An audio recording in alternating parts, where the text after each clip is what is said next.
Since this incident happened, I've pondered and wondered what could have gone wrong that the 4 boys weren't bold enough to talk and challenge those who beat and paraded them in public, leading them to where they were eventually killed. Now the whole issue is clearer. The boys, ignorantly, got themselves involved with a cultist who operates with a gun, all in a bid to get their money back from a debtor. Below is what actually happened according to an insider. An indigene of Aluu owed Ugo some money and had vowed not to pay back. Ugo, who was popularly known as Tipsy, had gone to meet with a fearless university guy, named Withheld, to help them track the debtor who had been on the run. Our fearless guy, a cultist, who was feared by many in the school and accepted to accompany his friends to get the debtor tracked down in exchange for a percentage of the debt.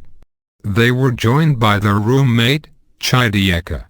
On their way to the place, they met one of their friend, Tekina, who knew nothing about the plan, and he joined, just for the hype, as is normal with young boys of juvenile age. That made 5 boys: Ugo, Lloyd, Chidieka, Tekina and our fearless guy that got to the debtor's compound. Unknown to the other 4, our fearless guy, who was contracted to intimidate the debtor just to get the money paid, went with a gun.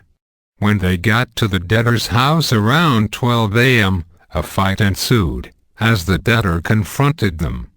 A next-door neighbor, a woman, started shouting on top of her voice that they were thieves, attracting other bad boys around the area, whom were mainly Vikings, the rival cult group of the one on contract.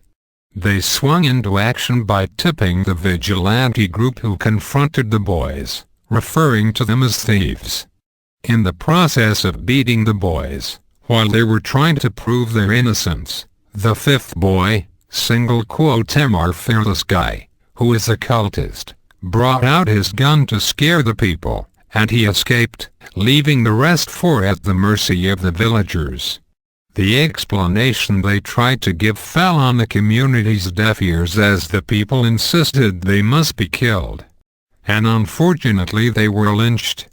Note: this story is an eyewitness account from the 5th boy who escaped. He narrated this to Ugo and Lloyd's friend, who has pleaded that his identity be kept secret.